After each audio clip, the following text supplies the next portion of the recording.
Peters Sommerjob als Fahrradkurier in Berlin.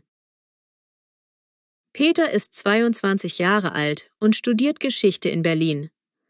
Um in den Semesterferien Geld zu verdienen, sucht er einen Job, der nicht langweilig ist. Ein Freund erzählt ihm von einer Fahrradkurierfirma, die Boten für Essenslieferungen und Dokumententransporte braucht.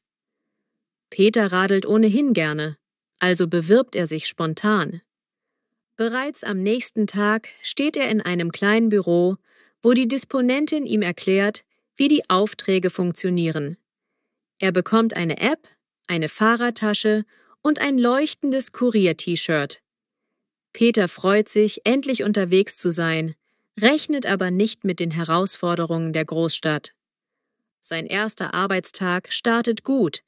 Er holt ein Päckchen in Mitte ab und soll es nach Prenzlauer Berg bringen. Peter kennt Berlin relativ gut, doch durch den Berufsverkehr schlängeln sich, ist neu für ihn. Er schlängelt sich zwischen Autos und Bussen hindurch, hört Hupen und spürt den Abgasgeruch. Trotzdem macht ihm das Gefühl von Freiheit auf 2 Rädern Spaß. Als er den Empfänger trifft, der ihm ein Trinkgeld gibt, fühlt er sich motiviert. Einiges an Stress kommt auf, als er mehrere Aufträge parallel bekommt. Die App zeigt ihm die Reihenfolge und Routen, doch manchmal muss er improvisieren, um Staus zu umgehen. Dann erwischt ihn plötzlich ein kurzer Schauer, er wird nass und die Straßen sind rutschig. Doch er denkt, okay, es gehört dazu. Gleich wird die Sonne wieder scheinen. Zur Mittagszeit nimmt er Essensbestellungen an. Er holt Pasta von einem italienischen Restaurant, Burger aus einem hippen Laden, Sushi von einem kleinen Japaner. Dabei muss er besonders auf die Temperatur achten, damit das Essen nicht verdirbt. Die Kunden haben unterschiedliche Launen. Manche sind super freundlich, andere gestresst. Peter lernt, immer freundlich zu bleiben, auch wenn er gerade verschwitzt und atemlos vor der Tür steht. Nachmittags wird es ruhiger. Er hat Zeit für eine kurze Pause im Park.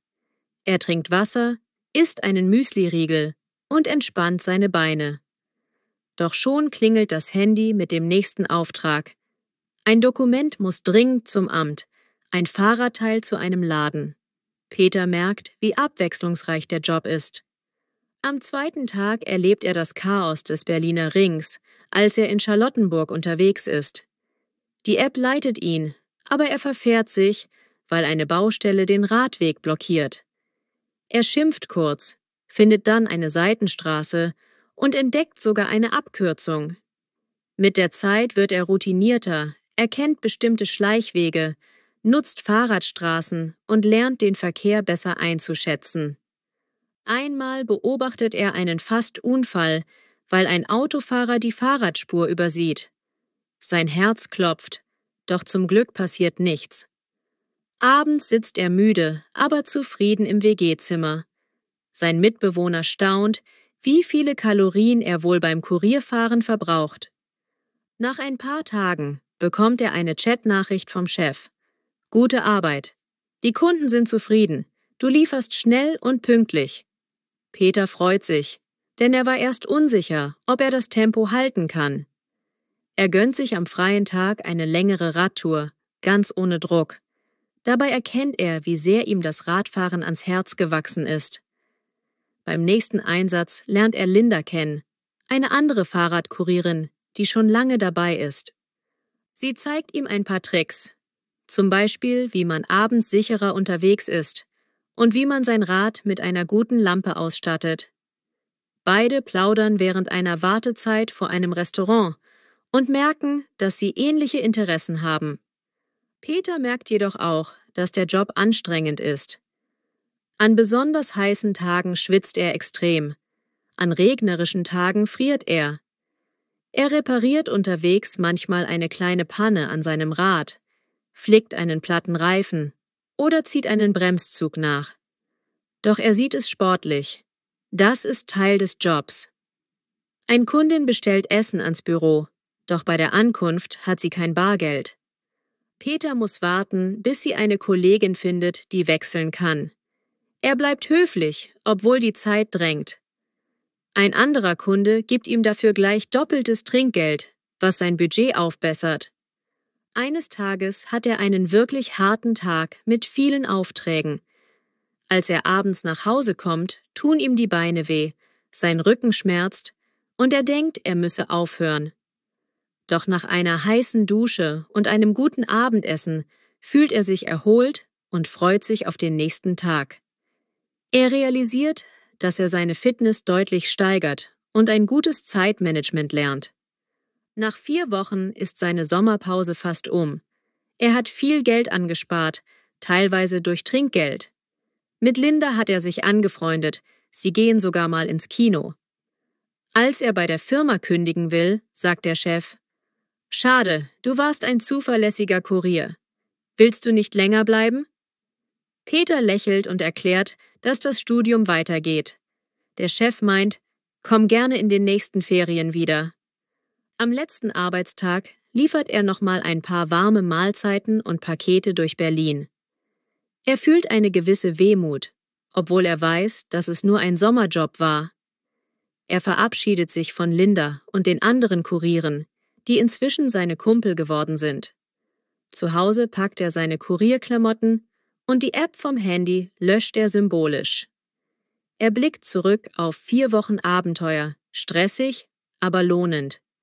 Er hat Berlin aus einer neuen Perspektive kennengelernt und seine Stadtliebe vertieft. Er hat gelernt, wie man sich im Verkehr behauptet und trotzdem rücksichtsvoll bleibt. Außerdem hat er gemerkt, dass man mit Freundlichkeit und Engagement viele positive Begegnungen haben kann. Sein Konto ist zwar nicht superprall, aber für einen Studenten doch gut gefüllt. Er denkt, vielleicht mache ich das nächstes Jahr wieder. Mit einem Lächeln legt er sich schlafen und träumt davon, wie er wieder durch die Berliner Straßen flitzt, Essen ausliefert, Dokumente bringt und dabei die Energie der Großstadt spürt.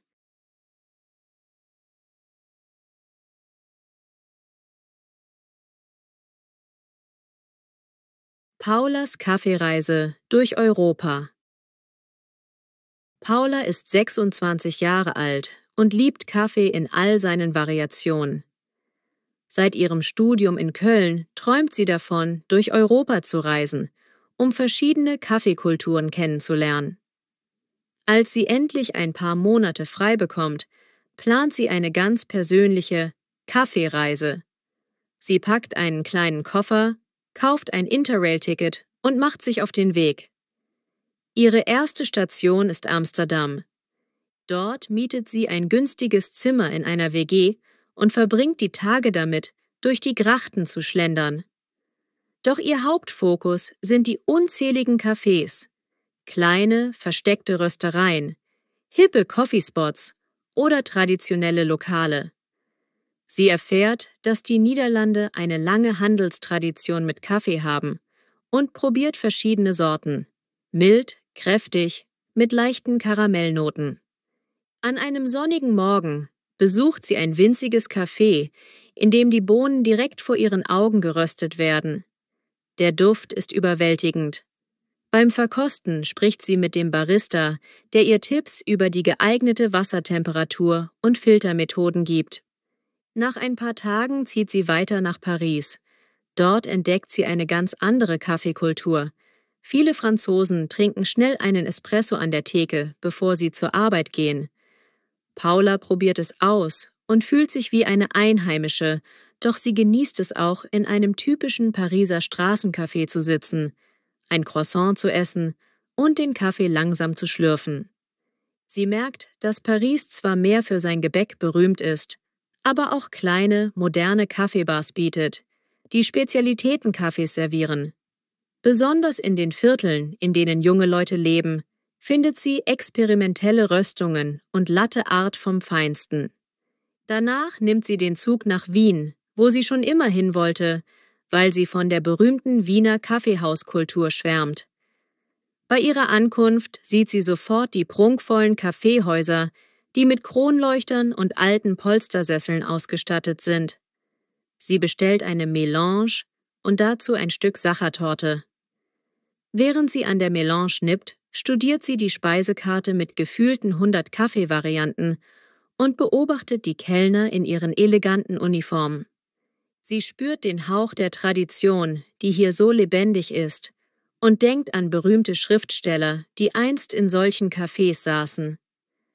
Gleichzeitig entdeckt sie auch junge Röstereien, die ihr gegenüber dem klassischen Wiener Schmäh einen modernen Touch vermitteln.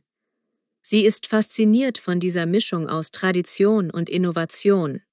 Weiter geht es nach Italien. Ihr erster Halt ist Mailand, wo sie spürt, wie wichtig der schnelle Espresso für die Italiener ist. Für sie ein regelrechtes Ritual. An die Theke treten, einen kurzen Plausch halten, den Espresso beinahe in einem Zug leeren und dann wieder weiterziehen. Paula findet das erst ungewohnt, doch bald macht sie mit. Sie empfindet das italienische Kaffeegefühl als unglaublich lebendig. In einem Laden lernt sie einen Röstmeister kennen, der ihr erklärt, wie wichtig die korrekte Röstzeit für den typischen, etwas dunkleren und kräftigeren italienischen Geschmack ist. Danach zieht es sie nach Florenz, wo sie in einer Gelateria Espresso und Eis kombiniert und für sich entdeckt, wie gut Espresso zu einem süßen Gelato passt. Schließlich beschließt sie, ihren letzten Stopp in Barcelona zu machen. Hier beobachtet sie, dass die Leute häufiger Café con leche trinken, oft mit einer kleinen Süßigkeit dazu. Sie findet ein gemütliches Lokal, in dem sie stundenlang sitzen und ihre Reiseerfahrungen ins Tagebuch schreiben kann. Die spanische Gastfreundschaft gefällt ihr und sie erkundet die Gassen, probiert Tapas und jede Menge Kaffeevarianten. An einem Abend lernt sie in einem kleinen Café einen Barista kennen, der ihr beibringt, wie man per Handaufguss einen besonders klaren Geschmack erzielt. Am Ende ihrer Reise hat Paula Dutzende Notizen, Visitenkarten von Röstereien und hunderte Fotos von Tassen, Bohnen und barocken Kaffeehäusern. Sie besitzt jetzt ein tieferes Verständnis für Kaffee, von der Bohne bis zur Tasse. Jede Stadt hat ihre eigene Kaffeekultur, ihre eigene Geschichte. Zufrieden kehrt sie nach Hause zurück und plant, ihre Erfahrungen in einem Blog zu teilen, damit auch andere Reisende Kaffeegenuss mit Kultur verbinden können.